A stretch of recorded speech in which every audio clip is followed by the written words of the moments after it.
Thank you for joining us for the interview of the 2022 candidates for Asheville City Council. I'm Cramer, President and CEO of the Asheville Chamber, and I'm joined by one of our great public policy volunteers, Greg Burnette of First Citizens Bank. This interview will be with candidate Grant Millin.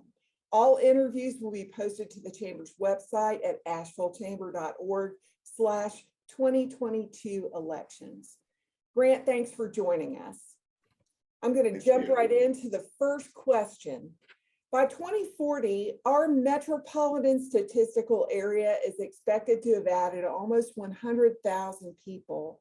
What do you think is the top priority for how the city should manage that growth?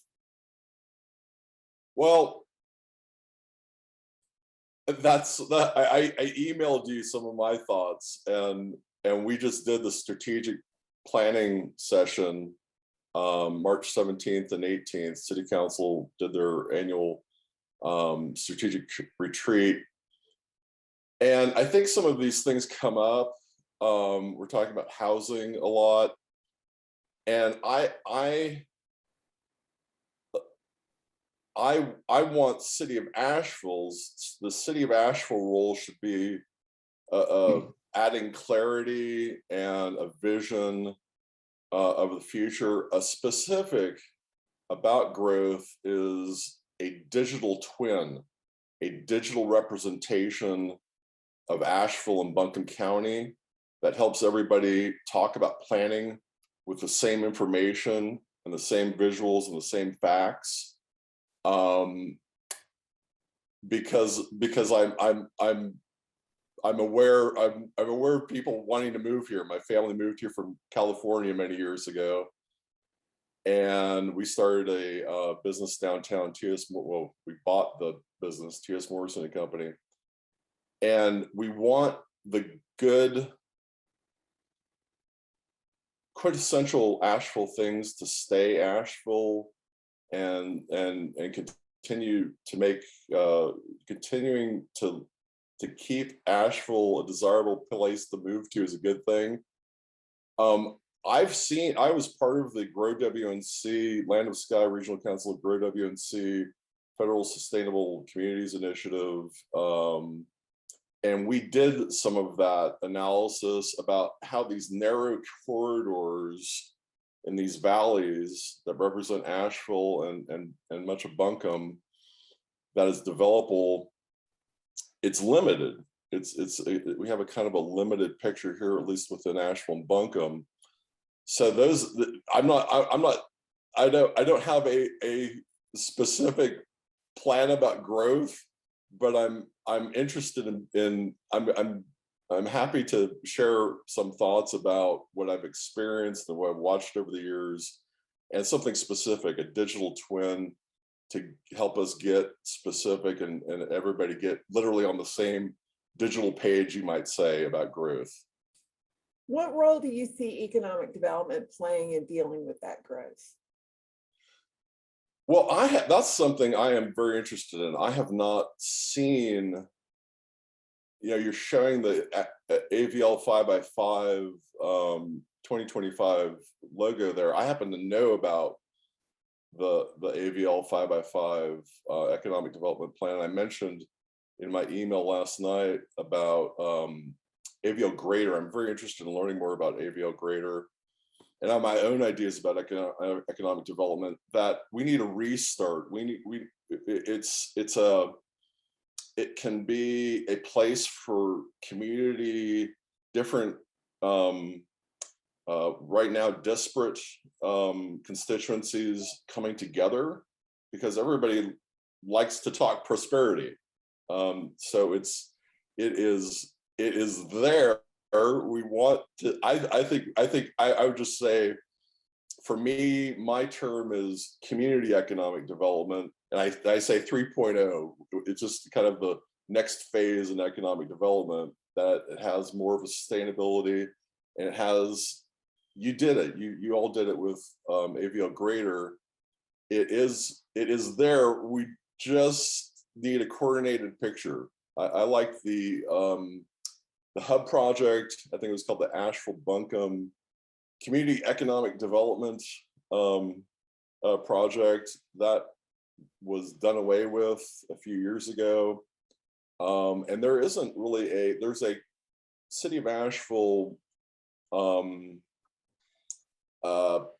and Economic Development Committee. That's a council committee, but I really don't hear the concept of economic development with this council, and I would be very interested in upgrading where economic development fits. And I think it can be done. We have some examples of doing so in an innovative way, and you all did that you helped get that going with ABL Greater. So Grant, how do you balance policies like increasing density in certain corridors as a way to accommodate additional housing with neighbors who may be uncomfortable with growth or change? Well, it's very interesting how we talk about growth, and I'm going to help make it a transparent process. That digital twin idea is about helping the rhetoric match reality, and that's strategy. I'm gonna help people talk strategy. People who might feel that strategy is a difficult word for them, that someone else, a CEO like you maybe or Kit might be familiar with, but others shouldn't be. And I think that's wrong. And our growth strategy needs to be something that has many constituents onboarded with. And I would just say that the choices aren't limitless. There may be a pretty unlimited demand to move here, especially with climate migration. And as I said, I came from California many years ago. A lot of people from the West are already wanting to move here, already moving here. So it's not necessarily that people don't have unfounded concerns, but airing those concerns and everybody talking about realities and putting facts on the table. And I don't think that there's just a growth math that one group has that says, look, here it is, just let the growth happen. But it also, it's going to happen, and how we participate with what the real estate market does. The real estate market has a lot of freedom.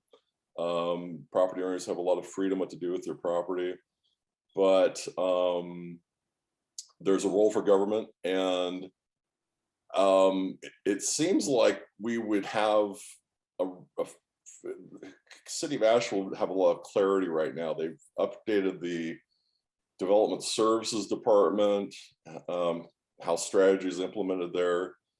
But we're talking about the Open Space Amendment, and I found a lot of flaws with the way the Open Space Amendment rolled out, and that might be an example of people having diverse views on growth.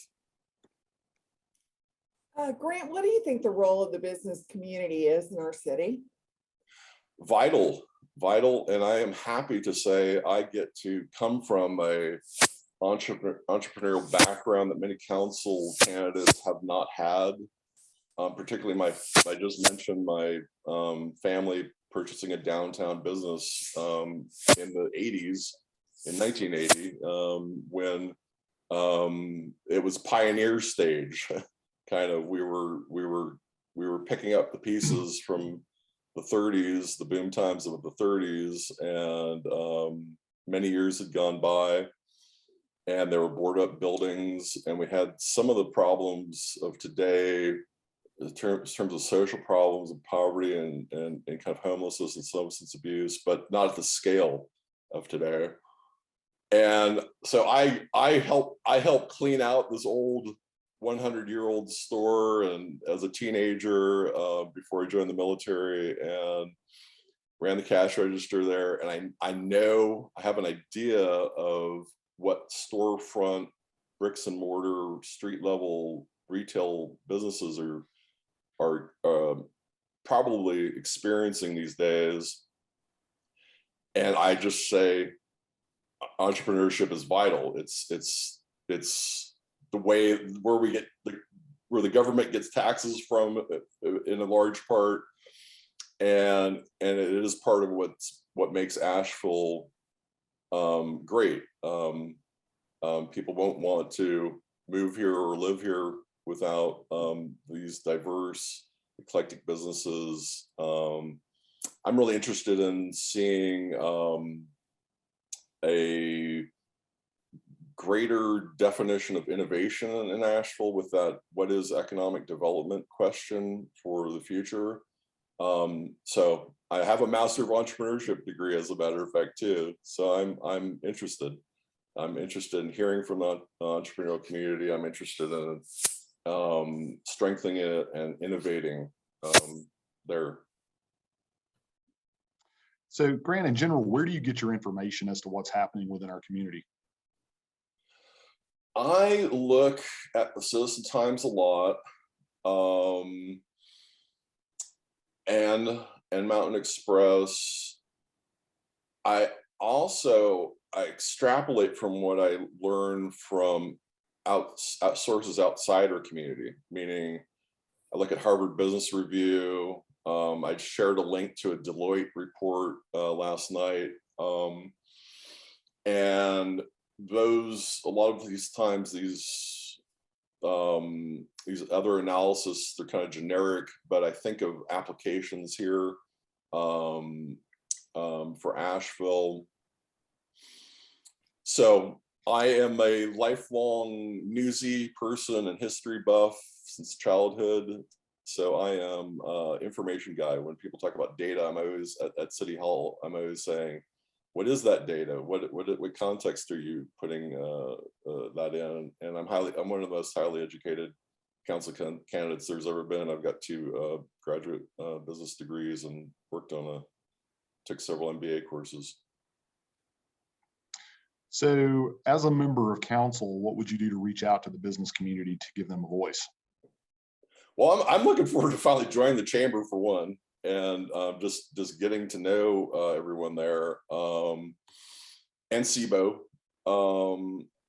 and that's where I'm going to go with I've got a little promo card about my platform, and I'm going to be going to businesses right off the bat, and telling them that I have, at least I don't know what it's like to have a storefront business, a street level retail business today myself, but I have that background of being part of the pioneer stage in the 80s of getting downtown to where it kind of was, and it's a little bit, seems a little bit rocky, and I'm really interested in getting a full picture.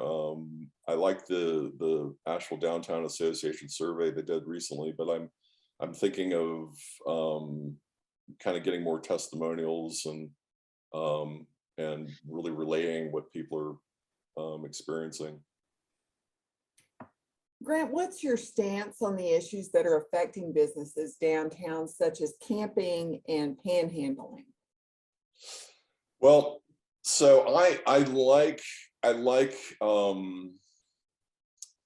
ethics and equity, and I actually asked APD years ago what the panhandling data was, how many trespassing and panhandling charges had they issued. And when I got those answers, I sent it out to the community, and I am not, it's kind of, it's not a, there needs to be balance of equities when people just say, well, let's do, now it's called sanctuary camping. I heard I saw the protest at the strategic retreat that people were asking for something called sanctuary camping, encampments. And we're not going to do kind of unregulated unhousing. It's unfortunate. Homelessness is something I have. It was my first academic paper was about homelessness many years ago. I am probably one of the few candidates in the nation, in the 22 election cycle who talks about citizens with disabilities, and the fact that 30% of the point in time count population were chronically homeless, and that's a federal bureaucracy term for citizens with disabilities.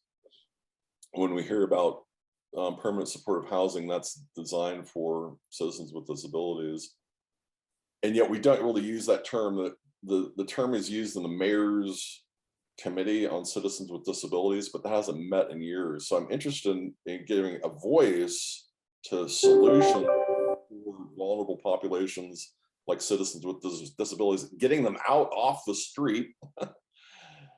But it's not going to be.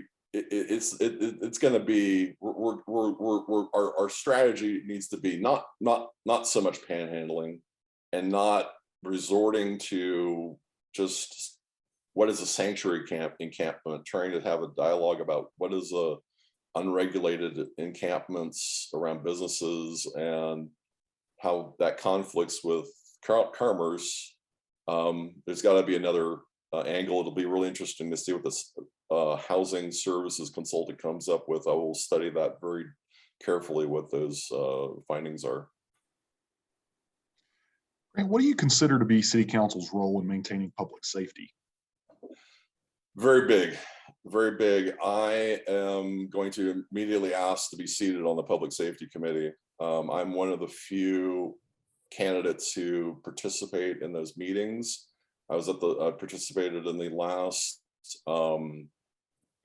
March 30th Public Safety Committee meeting, for example, and I shared some of my thoughts about that particular example of Public Safety Committee business is in my candidate profile that I've shared.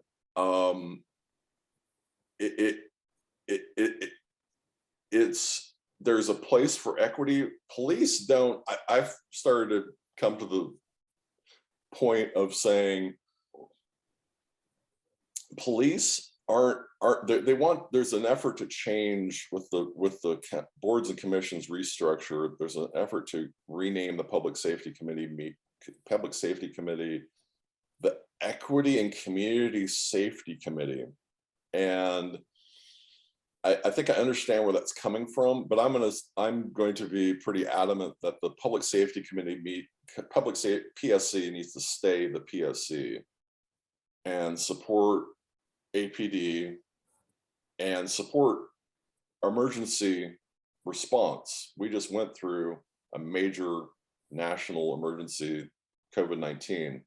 I'm going to ask for really relevant work product from the PSC. What are lessons learned from COVID-19? And I'm going to let I have a part of my profile that I shared last night talks about PSC issues, and I'll kind of let that go. I think we have a few more questions that I know you got other people to talk about, but I am an honorably discharged veteran. The defense element of our oath as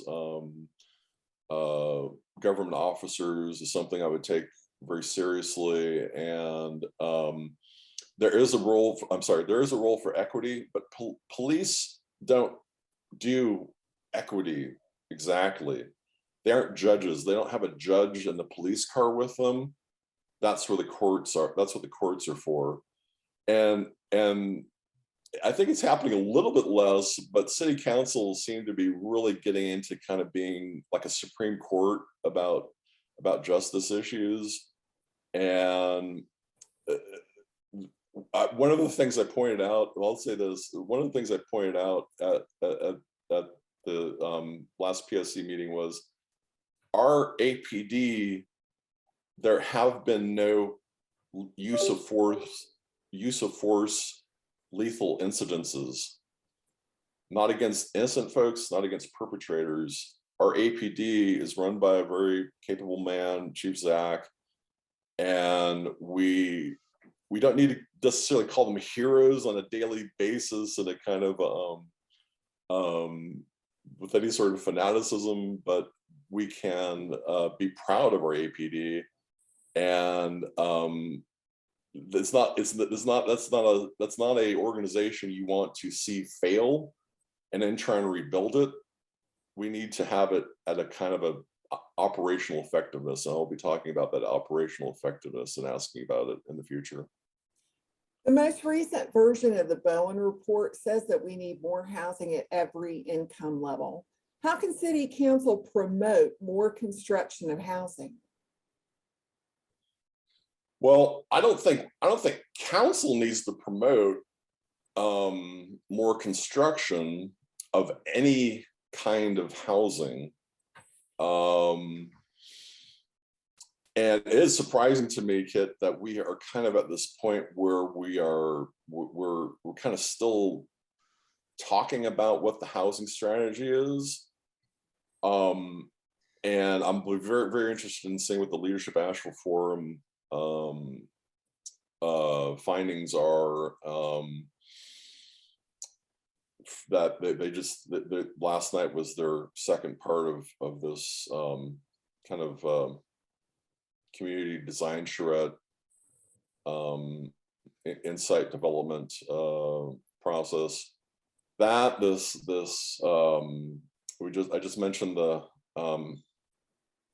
homelessness services consultant report that will be out relatively soon.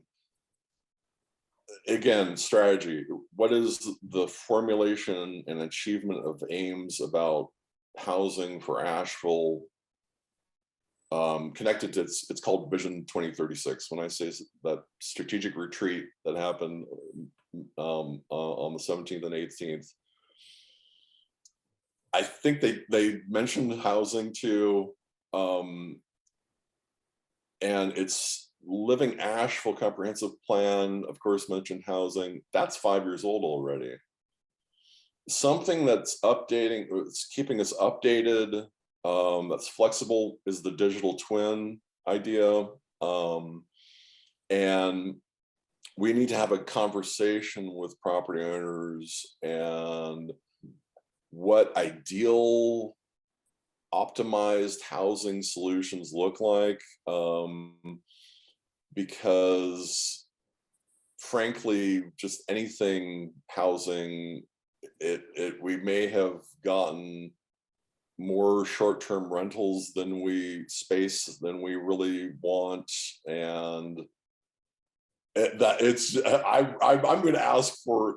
There's probably going to be a new housing-centric strategy document, and because Living Asheville is already updated, not obsolete, but we need something.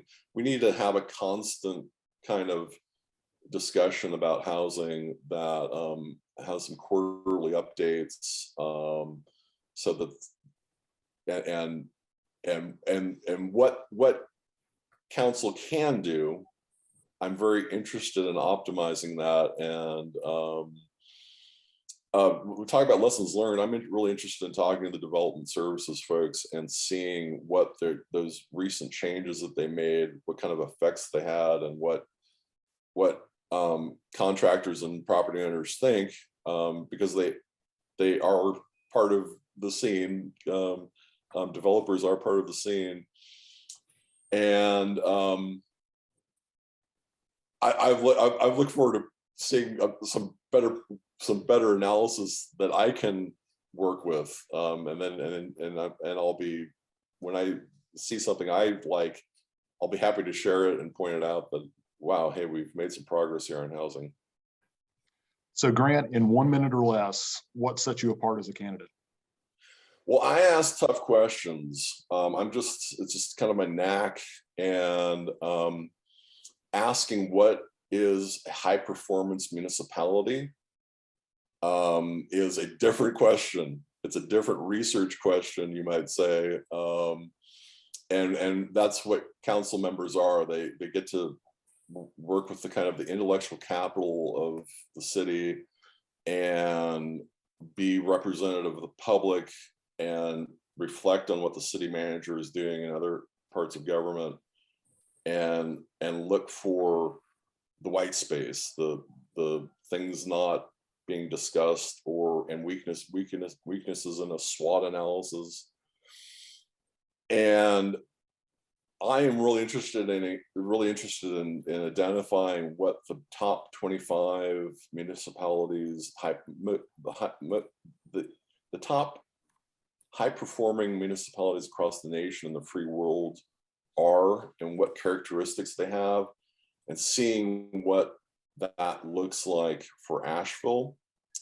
So what is a high-performance municipality, and how close City of Asheville is that's a good question, and it's my question. I don't think any other candidates are bringing up that that perspective of a kind of an analyst strategist perspective. Well, Grant, thank you for being with us today. As a reminder, you can find interviews of other candidates at ashevillechamber.org/2022 elections. And please be sure to vote on Tuesday, May 17th in our primary. So Grant, thank you again for spending time with us today. I'll do it. And I thank you all. Thanks, Grant.